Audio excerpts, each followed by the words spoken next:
반가 안녕하세요. 반갑습니다. 박용덕입니다. 공인중개사법 하루 3문제 기출 보객기 시간입니다. 먼저 문제 풀기 전에 여러분 구독, 좋아요, 알람 설정 해주시면 감사하겠습니다. 자, 그러면 22회 21번 문제부터 풀도록 하겠습니다. 부동산 거래 신고 등에 관한 법률에 관한 설명으로 옳은 것입니다. 옳은 것. 자, 먼저 1번 지문. 부동산 거래 계약 시스템, 즉 전자계약서를 작성한 경우에는 부동산 거래 신고서 제출하여야 한다 했는데, 전자계약서를 작성하면 신고서 제출할 필요 없고 확정일자 따로 받을 필요 없고 해제 신고서도 따로 제출할 필요 없습니다. 시스템상 해제하면 됩니다. 그리고 전자계약서를 작성하면은 대출금리를 할인해 줍니다. 우대해 줍니다. 법무사 등기 신청 대행 보수도 할인을 해 줍니다. 가장 큰 특징이. 2번은 거래 지분 비율이 변경된 경우 등기법에 따른 등기 신청 후에 했는데 등기 신청 전에만 변경 신고할 수 있습니다. 등기 신청 전에. 그 다음에 3번 신고 내용을 조사한 경우 신고관청은 조사 결과를 매월 이런 말이 없습니다. 매월 1회 이런 말 없고요. 그냥 시도지사에게 보고한다라고 되어 있습니다.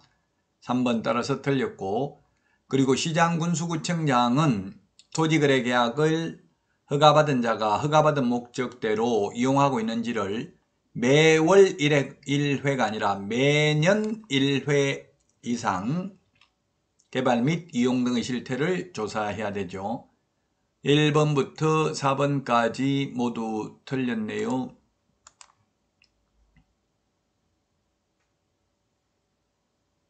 자, 5번이 정답인데요. 외국인 등의 부동산 취득, 계속 보유 신고 또는 토지 취득 허가 신청을 하는 경우 신고관청 또는 허가관청에 제출하여야 하는 서류를 전자문서로 제출할 수 있습니다. 다만 외국인 등이 전자문서로 제출하기 곤란한 경우에는 신고일 또는 신청일로부터 14일 이내에 우편 또는 모사 전송의 방법으로 제출할 수 있습니다. 네, 5번이 정답이 되겠습니다.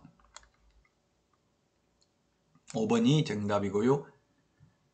앞에서 말씀드렸지만 1번 전자계약서 작성하면 부동산거래 신고서 제출할 필요 없습니다. 그 다음에 등기 신청 전에, 등기 신청 후가 아니라 등기 신청 전에 변경 신고를 해야 되고요. 그 다음에 3번 신고 내용을 조사한 경우 신고관청은 매월 이런 말 없고요. 그냥 시도지사에게 보고해야 되고요. 보고받은 시도지사는 신고관청이 보고한 내용을 취합하여 매월 1회 국토부 장관에게 보고해야 됩니다. 전자문서에 의한 보고 또는 부동산 정보체계에 입력하는 것도 포함됩니다.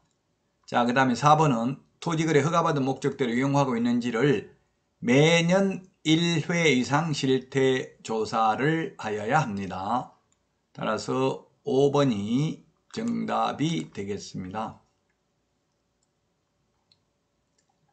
자, 다음은 22번 문제입니다. 전자문서 방법으로 제출할 수 없는 것은 했는데, 전자문서가 안 되는 게 답은 1번이네요.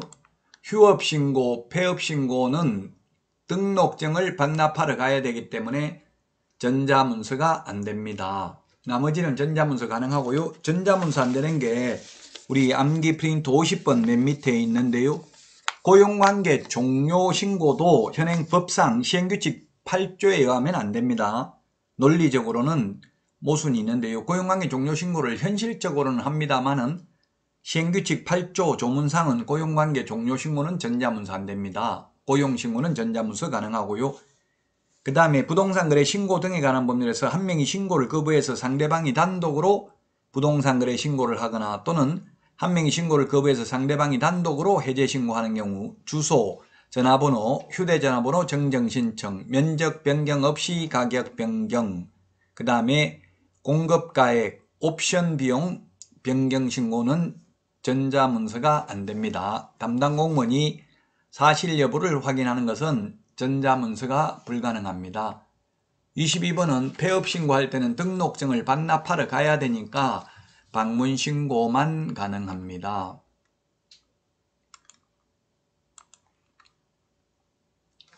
1번이 정답이라고 했죠. 휴업신고, 폐업신고, 고용관계 종료신고는 전자문서 안됩니다. 공인중개사 법령상. 자, 다음은 23번입니다. 농지에 관한 설명으로 틀린 것입니다. 주말 체험용 농의 경우 1000제곱미터, 총면적이 1000제곱미터 미만이어야 합니다. 세대원 전부가 합산한 면적이죠. 1000제곱미터 미만이고요. 2번 주말 체험용 농의 목적 경우에도 농지취득자격증명은 받아야 됩니다. 다만 농업경영계획서 제출은 안 하죠. 농업경영계획서 제출하지 않는 주말 체험용 농, 학교가 실습용 농지로 취득하는 경우, 전용 신고한 경우, 전용 허가받은 경우에는 2일 이내에 발급해 줍니다. 농업경영계획서 제출할 필요가 없기 때문에 농업경영계획서를 제출하는 경우에는 4일 이내에 발급해 주죠. 그 다음에 3번 농지 임대가 예외적으로 허용되어 농업경영을 하려는 자에게 임대하는 경우 임대차 계약은 서명계약을 원칙으로 합니다. 맞습니다. 법조문 있는 그대로고요. 4번 임대농지를 양수한 자는 농지법에 따른 임대인의 지위를 승계한 것으로 본다. 농지 재단기 존속기간은 3년이고요. 다년생식물 재배지는 5년입니다. 그러면 만약 3년 안에 농지 주인이 바뀌어도 세입자는 계속 농사 지을 수 있다는 이야기죠. 자, 5번 5년간 농업경영을 하다가 인용한 경우에는 10,000제곱미터까지 소유할 수 있다 했는데 5년이 아니고 8년이죠. 8년 이상 제촌작용하다가 인용하는 경우에는 10,000제곱미터까지 소유할 수 있습니다. 5번이 틀렸네요. 다만 그 5년이라는 숫자는 어디에 나옵니까? 60세 이상으로서 5년 이상 농업경영을 하던 사람은 농지를 위탁경영, 임대차, 사용대차 할 수 있죠. 옛날에는 5년 이상 농사 짓다가 60세 이상이 되어서 더 이상 농사를 짓지 못하는 경우만 임대차 가능한데 지금은 농사를 지으면서도 임대차 가능합니다. 여기에서는 5번은 8년입니다. 8년 이상 제촌작용하다 인용한 경우에는 10,000제곱미터까지 소유할 수 있고요. 그 다음에 주말 체험용 농은 세대원 전부가 합산해서 1000제곱미터 미만, 비농업인이 상속받는 경우에도 10,000제곱미터까지만 소유할 수 있습니다. 정답 5번입니다. 8년 이상 제촌작용하다가 인용한 경우에만 10,000제곱미터까지 소유할 수 있다. 여러분 많은 도움 되셨습니까? 도움 되셨다면 구독, 좋아요, 알람 설정 해주시면 감사하겠습니다. 여러분 오늘도 숙제가 아닌 축제 같은 하루 되시기 바랍니다. 만나는 시간까지 안녕히 계십시오. 여러분 안녕.